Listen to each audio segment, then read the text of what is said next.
The time is now for Africa to prepare. The time is now for us to ask ourselves, what are we going to do when we have succeeded? Because for too long, we have imagined that the rest is a secondary question, that we shall do what we need to do when we have won victory.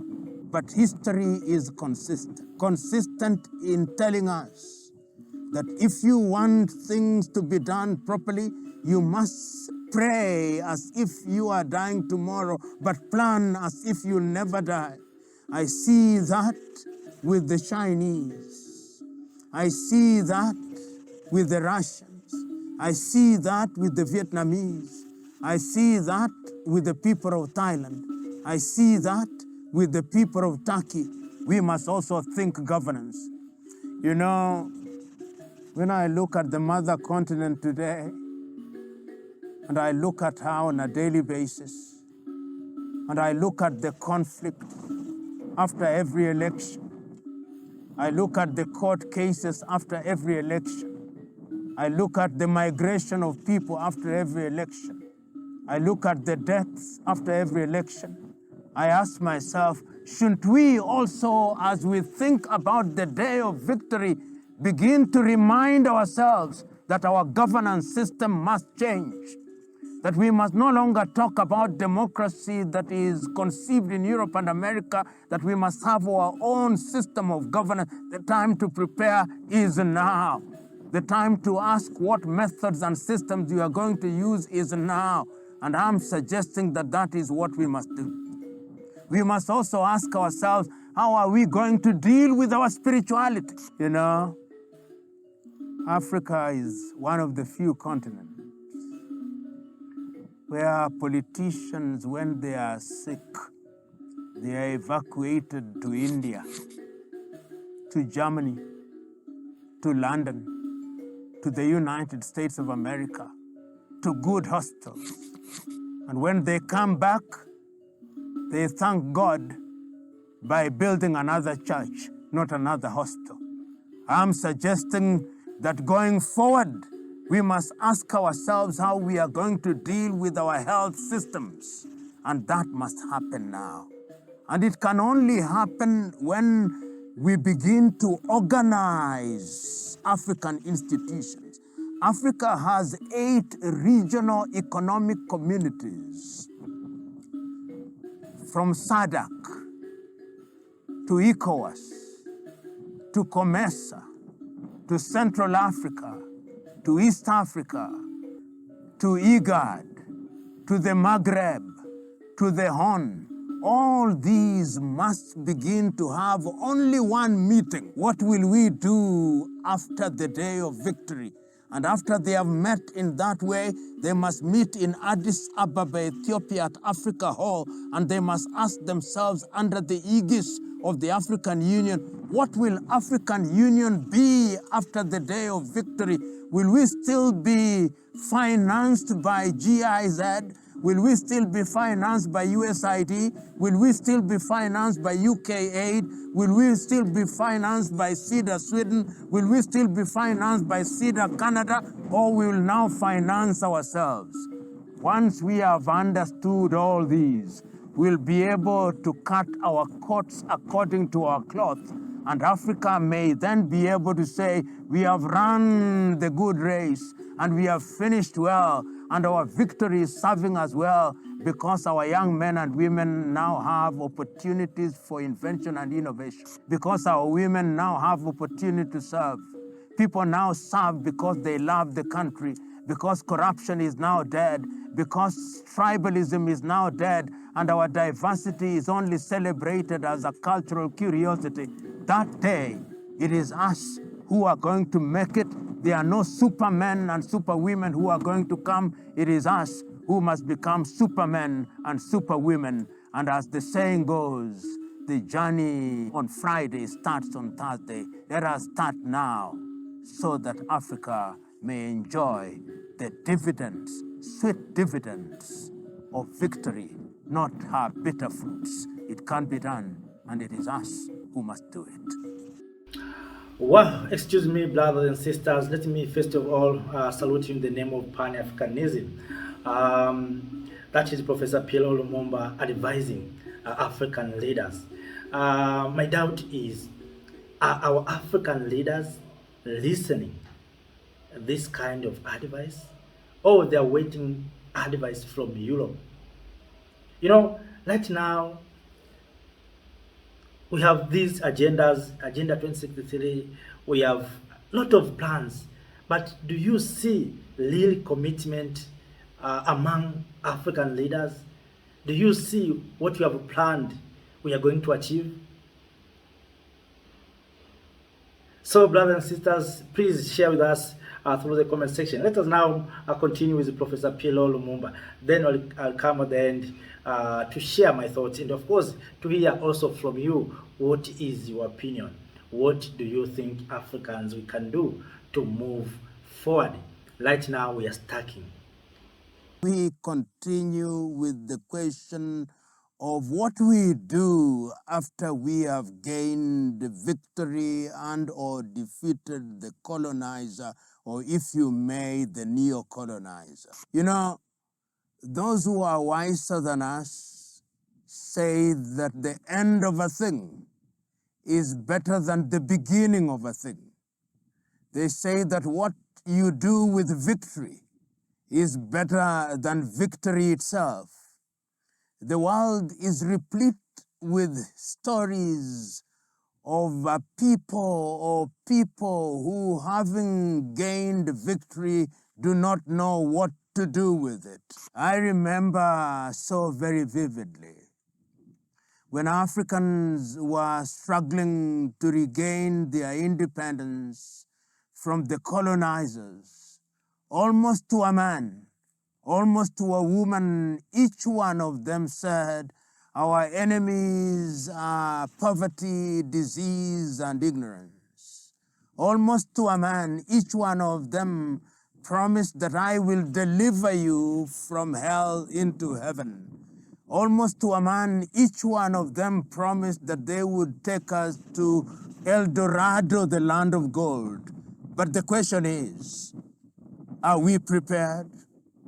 The question is, when we win this battle, will we make the same mess of it in the same manner that we have largely made a mess of what we regained after we drove away the colonizer? And it's not lost on me that I'm talking at a time when the continent of Africa, whichever way you look at it, is underperforming, punching below our weight, when despite the best intentions of the best of our leaders, poverty is alive, conflicts are there, ethnic divisions are rampant, disease is alive, we don't have drinking water, we have underachieved. Yet today we know and make the claim that we could have done better if we drove away the colonizer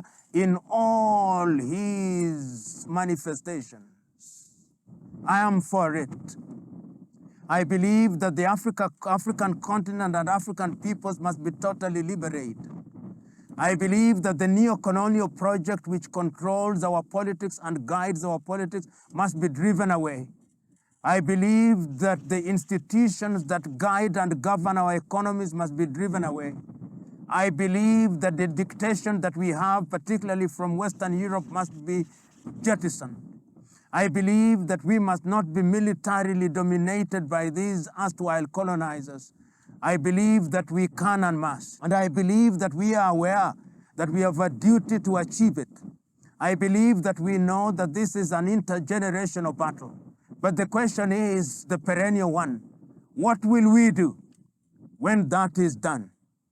Will we, once we have defeated the colonizer, remain divided as we are? Will we continue to retain the boundaries that we have so that a Kenyan passport is one that is rejected in Nigeria and vice versa?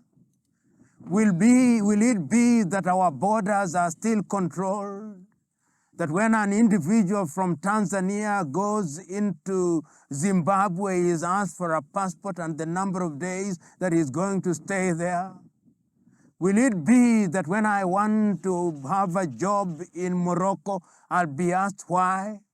Will it be that when I cross over to the University of Nsukka in Nigeria, from the University of Nairobi, my degrees will not be recognized? What am I saying? I'm saying that one of the first things that we must do is to identify our agenda after victory.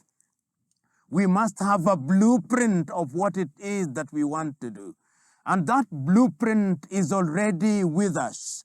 It must start with unity. It is in our minds. And when I talk about unity, it means that we must sanitize our politics. It means that we must not be individuals whose only claim to fame is that we want political office for its own sake. Many times in Africa, I look at the continent and I look at some of our liberators, and instead of thinking that they owed it to their motherland, they think that their motherland owes them. They want to be presidents. They want to be ministers. They want to be senior civil servants. They want to be millionaires without working for it. We must liberate ourselves from entitlement if we want to make Africa great after the day of victory. We must also jettison the thing called corruption. You know, one of the things that has bedeviled Africa post-independence is that the men and women whom we have entrusted with positions of power think that all that belongs to the public is theirs to take. Once we have eliminated the colonizer, will we be keeping money in the Cayman Islands? Will we be keeping money in Macau?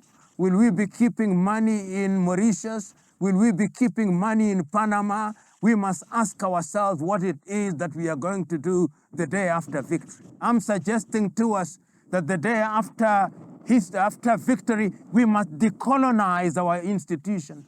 We must look at our education curriculum anew. We must ask ourselves, what history are we teaching? We must ask ourselves, what geography are we teaching?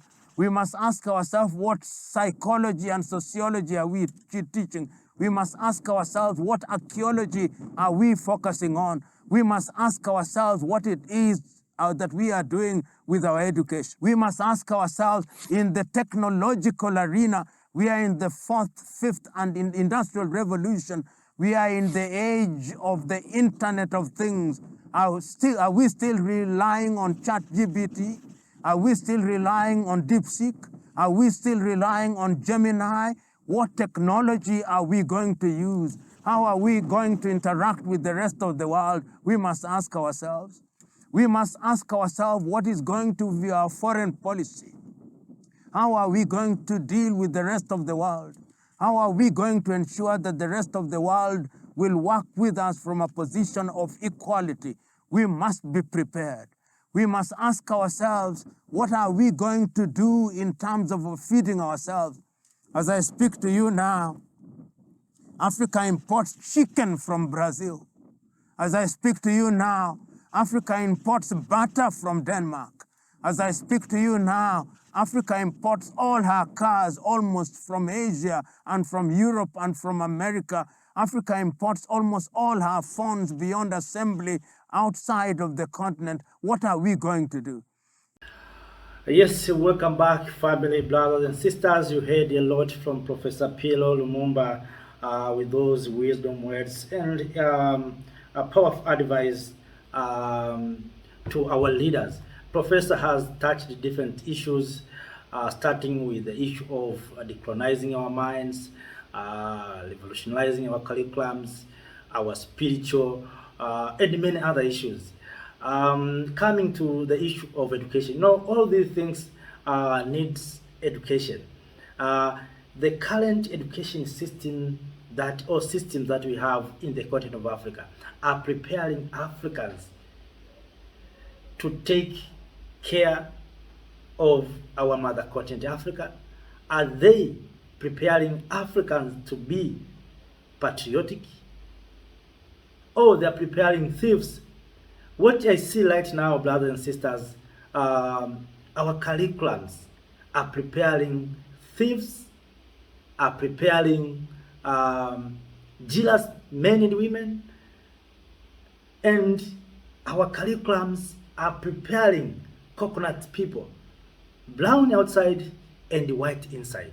So we need to revolutionize our education systems to teach our people the true history. You know, as I speak to you now, we are still learning French revolutions. We are still learning Shakespeare and others. We are still learning those who they call themselves, they discovered Africa. You know, it doesn't make sense. Some people came to Africa and say they discovered the mountain, while at that time there's African there. So we are still learning like that. So Professor has suggested there's a need to change our curriculums, to change the way we teach our children, our pupils, our students. My question is, do we have those kind of leaders who can change those curriculums? You know, one thing that colonizers has achieved in the continent of Africa, first of all, they took control of all those things. If it's about education, healthcare, infrastructures, they control, even economy, they control all those things. If you come to education, those who are publishing our books, whether Cambridge or Oxford, those are publishing our books. So don't expect these people to teach your children, to oppose them. Don't think that they will teach our people economics that will challenge IMF and the World Bank. Forget about that.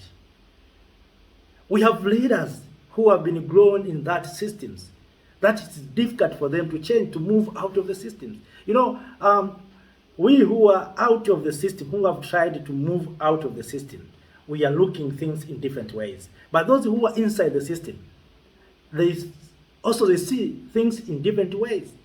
Sometimes they feel this, we who are sometimes advising Africans to be dependent, maybe we are bad people. No, we are looking things out of the box. Those who are inside the box, they can't understand what we are saying sometimes. Sometimes that's why you see we lament on our leaders. You know, have went far and coming to a conclusion that, you know, sometimes we blame our leaders. We praise others like Traore, Kagame and others. But sometimes also we blame other leaders like Tinubu. But let us ask ourselves, let us go deep. The system, those puppet leaders passed through until they become presidents. They passed through the systems of Western power, Western systems. They were prepared since kindergarten, coming to maybe primary, secondary, whatever, different stages. So they were prepared since they were still young.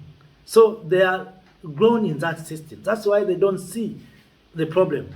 When you tell them that you are moving in the wrong direction, they don't understand, because they have lived in that system and they enjoy that system. Also, professors have spoken the issue of spiritual. We need to liberate our own spiritual. You know, right now in Africa, recently you saw what happened in Ghana. Someone called No, who prepared a sheep and told people that by last Christmas on 25th this month, it was the end of the world. And people believed. People believed. That is spiritual. We are conquered spiritually. We are controlled spiritually. Right now, many Africans are prepared to go to the event. We are busy talking about investing in improving infrastructures, but normal citizens don't care about those issues. They don't care about infrastructures, about good life, about owning resources, because their minds and spiritually they have already conquered. They have been told that don't do something on the world. You have prepared life in the event. That's how we are right now. Many of us, especially average people, they are thinking about going to the heaven.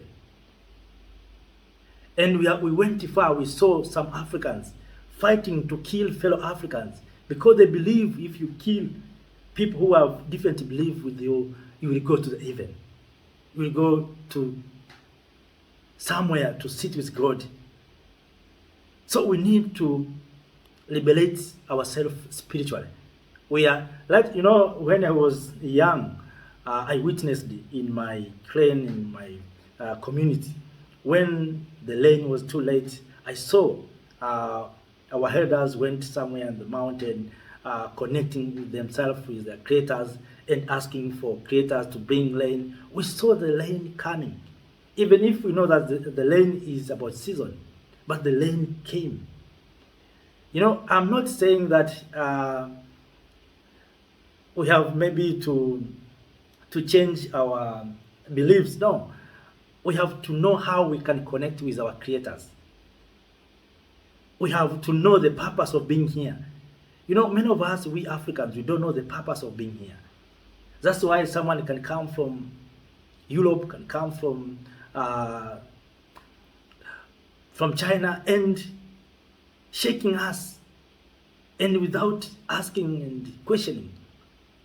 Nowadays, have been telling my friends, those who are Pentecost churches, I love them because they're my best friends. I live with them in our communities. I said sometimes, you pray a lot and you fast, but you don't succeed. Why?